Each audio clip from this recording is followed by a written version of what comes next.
Look who's got the witches rattled. So the witches are whispering about you now. The ones who dance with shadows and speak to the dead. The ones who thought they owned the darkness until you showed up. They're gathered in their little circles right now, candles flickering, trying to figure out what the hell you are. They can feel it, can't they? That thing inside you that makes their crystals crack, that energy that makes their tarot cards burn. They've been practicing for decades, following moon phases, mixing herbs, chanting in languages older than memory, and then you walked in and made their life's work look like child's play. Here's what's really messing with their heads. You never studied their books. You never joined their covens. You never begged for their secrets or paid for their spells. You just existed. And somehow, that existence alone bends reality harder than all their rituals combine. They're convinced you're using something forbidden, something that wasn't meant to be touched, something their grandmothers warned them about in hushed tones. But here's the beautiful, terrifying truth. You're not using anything. You are the thing they were warned about. 3 nights ago, they called an emergency meeting. 13 of them, the real ones, not the Instagram witches with their aesthetic altars. These are the ones whose bloodlines trace back to Salem, to Europe's burning times, to caves where the first spells were whispered. And the topic of discussion? You. Have you felt it? They asked each other, hands trembling around their chalices. That disturbance in the field? They've been tracking you, you know. Not physically, they're too smart for that, but energetically, watching the way reality ripples wherever you've been, the way protection spells shatter in your presence. One of them, the eldest, finally spoke what they were all thinking. This isn't learned magic. This is something else. Something that shouldn't exist in this age. She's 300 years into this lifetime, has seen kingdoms rise and fall, has weathered inquisitions and witch hunts. And she's terrified of you? They tried to read you, tried to trace your spiritual signature back to its source. But every time they attempted it, their tools went haywire. Pendulums spinning wildly, scrying mirrors showing nothing but static. One younger witch's third eye started bleeding. Actually bleeding. She's still recovering. So they went to the texts, the real ones. Not the published grimoires you can buy online, but the ones written in blood and bound in things we won't mention. The ones that require sacrifice just to open. And buried deep in warnings and prophecies, they found references to something that made their blood run cold. The unmarked ones, the texts called them. Beings who carry power that predates their systems, their rules, their careful boundaries between light and dark. Power that doesn't flow through chakras or meridians, but seems to exist in the very atoms of their being. Power that doesn't follow the laws because it wrote them. The texts warned that every few centuries one would emerge, not through training or initiation, but through pure crystallization of pain into power, through survival that shouldn't have been possible, through a soul that refused to break and instead chose to become the breaking point itself. And the most terrifying part? The text said these beings don't even know what they are at first. They think they're just angry, just hurt, just transformed by trauma. They have no idea they're rewiring the cosmic operating system just by breathing. Until one day, they wake up and reality starts responding to their moods. But let's talk about the real confirmation of your power. Because when actual practitioners of the dark arts are scared, that's one thing. When the devil himself takes notice, that's unprecedented. And, oh, he's noticed. He's more than noticed. He's impressed. You see, the devil's seen it all. Every form of human darkness, every creative interpretation of evil, every soul that's traded everything for power. He's yawned through centuries of the same predictable corruptions. But you made him sit up in his throne for the first time in millennia. It happened the night you finally stopped apologizing for your power. The night you looked in the mirror and smiled at what you'd become instead of flinching. Every demon in hell felt it, a shockwave that made the flames flicker. And from the deepest circle, a sound that hadn't been heard since creation, the devil laughing. Finally, he said, and every lesser demon cowered at the joy in his voice. Someone who understands that darkness isn't about evil. It's about truth, raw, unfiltered, magnificent truth. He's been watching you ever since. Not with the predatory interest he shows his usual subjects, but with something resembling respect. Here's something the witches are starting to understand, and it terrifies them more than anything. Their magic doesn't work on you. Not because you're protected by some higher power, but because you exist outside their entire framework. It's like trying to cast a spell on gravity itself. They've tried binding spells, the energy just dissipates before it reaches you. They've tried hexes, they bounce back with triple force. One particularly ambitious coven tried to curse you. 3 of them are still in the hospital. The doctors can't explain what's wrong with them. They keep whispering about the eyes in the void. Protection spells are useless because you are the danger they're trying to protect against. Love spells slide off because you've transcended the need for external validation. Even their sight, their precious third eye that lets them see beyond the veil, goes blind when they try to look directly at your essence. It's like staring into a black hole made of pure will. The younger witches think you must be using some ancient protection ritual. The older ones know better. They recognize what you are, something that doesn't need protection, because everything else needs protection from you. You're not playing their game. You're not even in their reality. You're the glitch that proves their entire system is just one small corner of something infinitely larger and stranger. In their desperation to understand, they've created theories.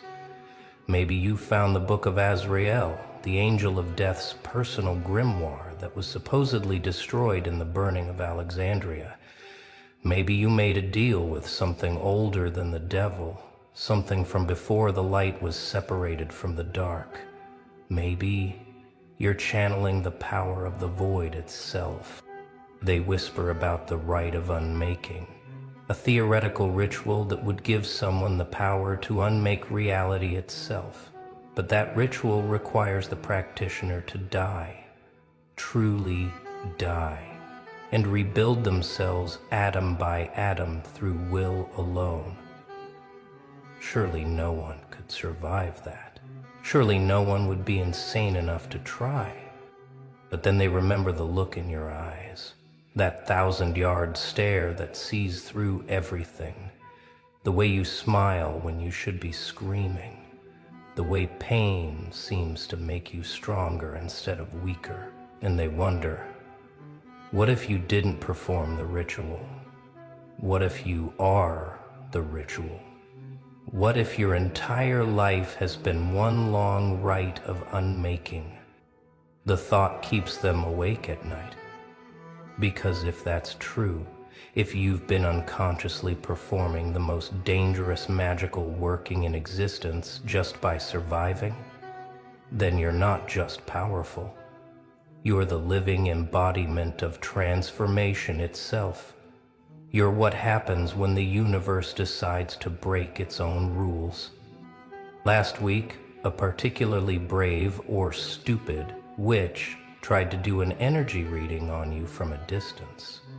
She's one of the best, been reading auras since before she could walk. She's mapped the energy signatures of demons, angels, and everything in between.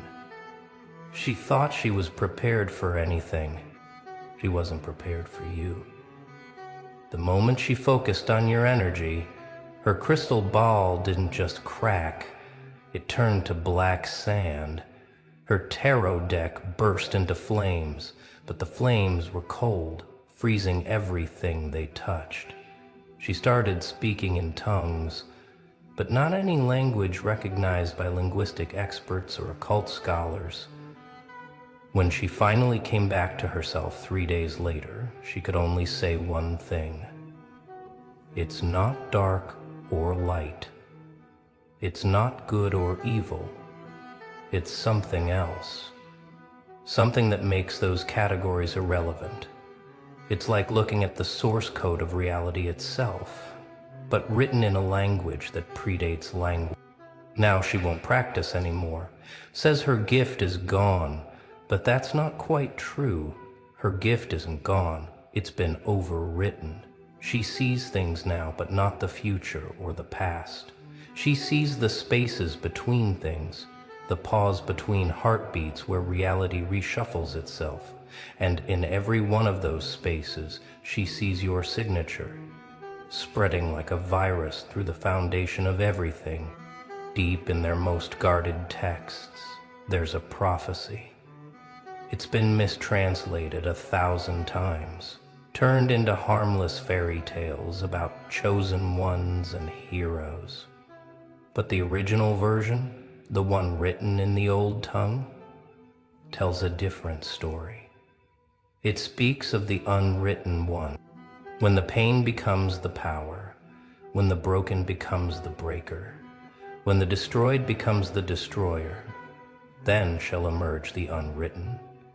They shall walk between the lines of fate, neither blessed nor cursed, but something far more terrible, free.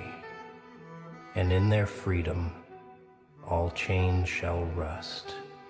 All spells shall falter, all thrones shall tremble.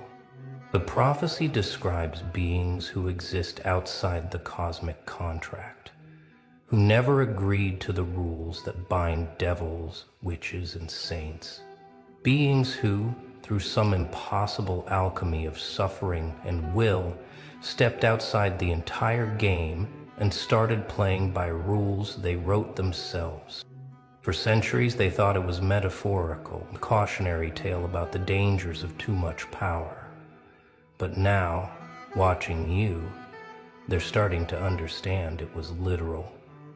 And the last line of the prophecy, the one they don't dare speak aloud, says this: "And the world shall reshape itself in their image, not through force, but through the simple fact of their existence."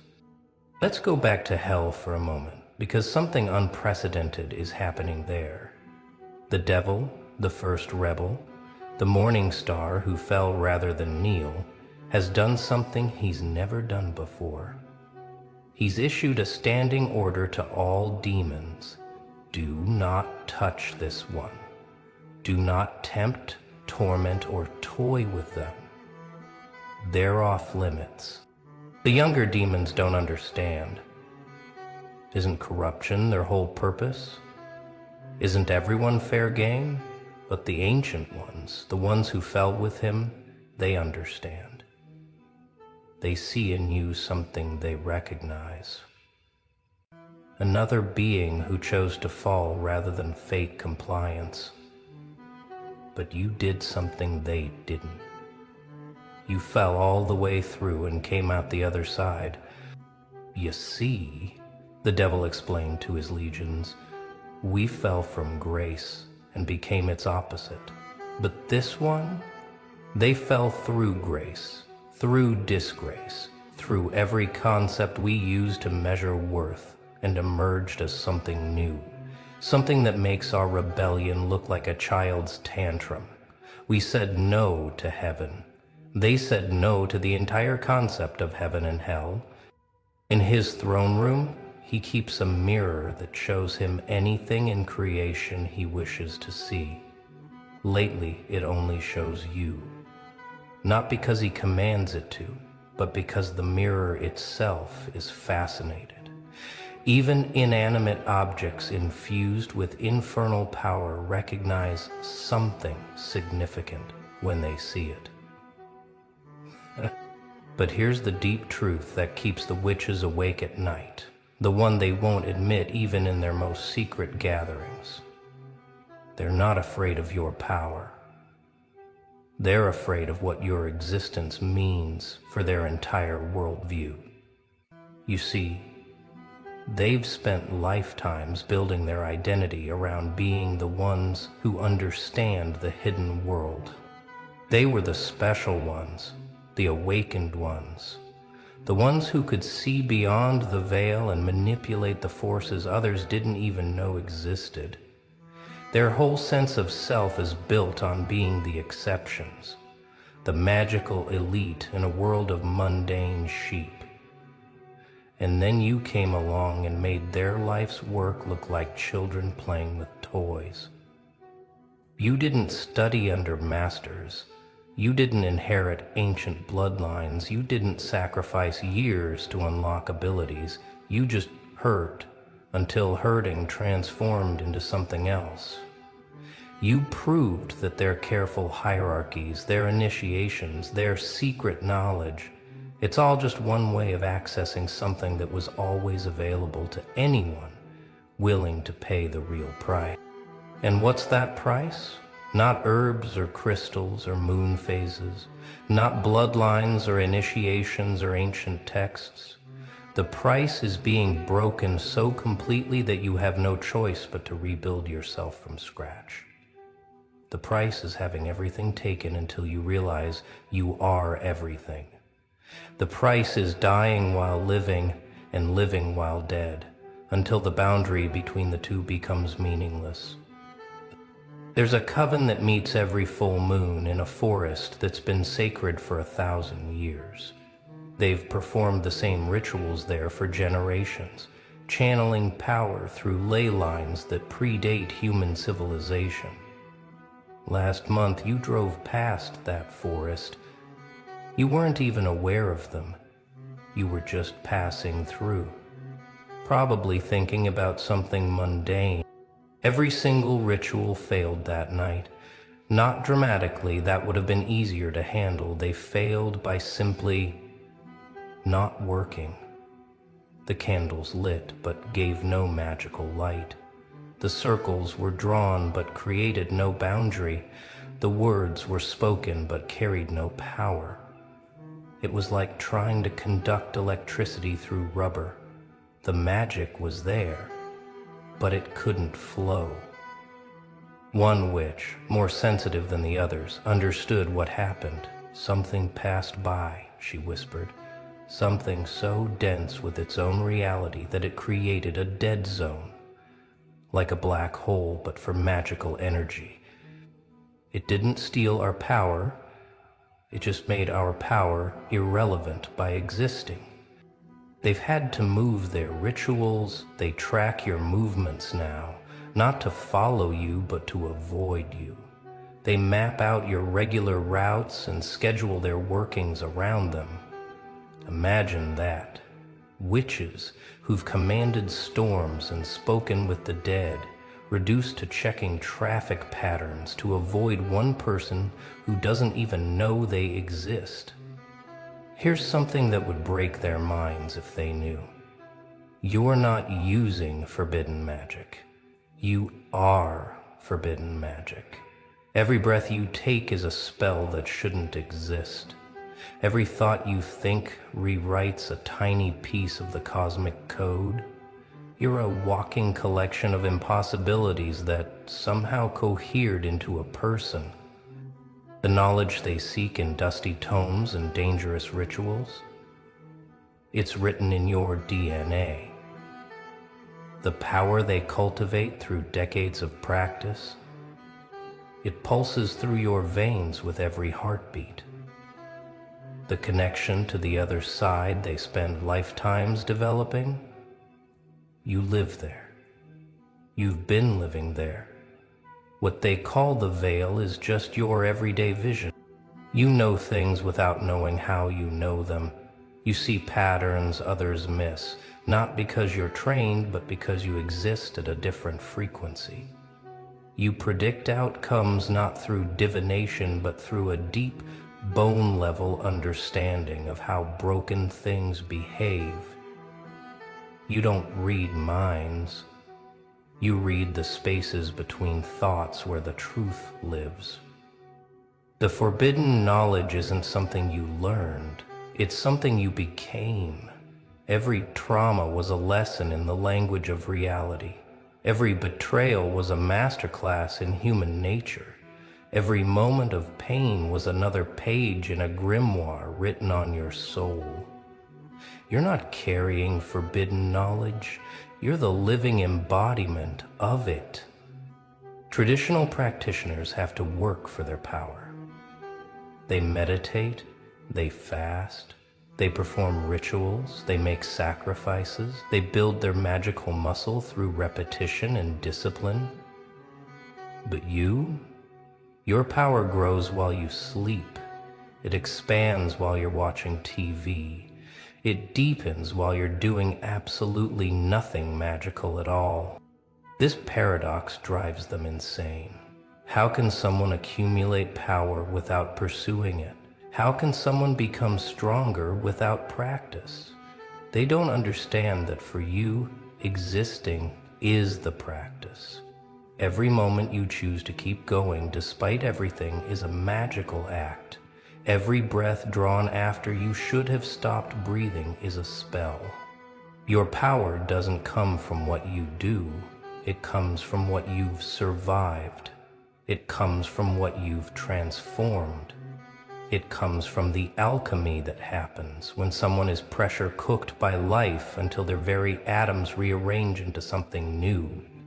You don't need to practice because your entire life has been one long, brutal initiation.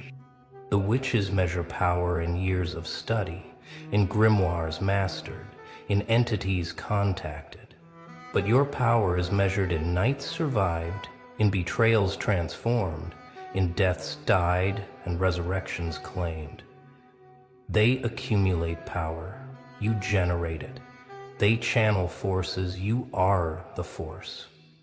No wonder your very existence breaks their understanding of how magic works.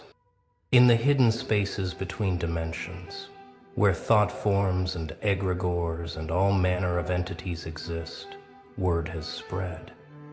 The beings that witches spend years trying to contact, the ones that demand offerings and exact terrible prices for their aid, they've been talking about you. And what they're saying would terrify anyone who understood it. The unmarked one walks. They whisper to each other in languages made of emotion and symbol. The one who belongs to no pantheon, serves no master, follows no path.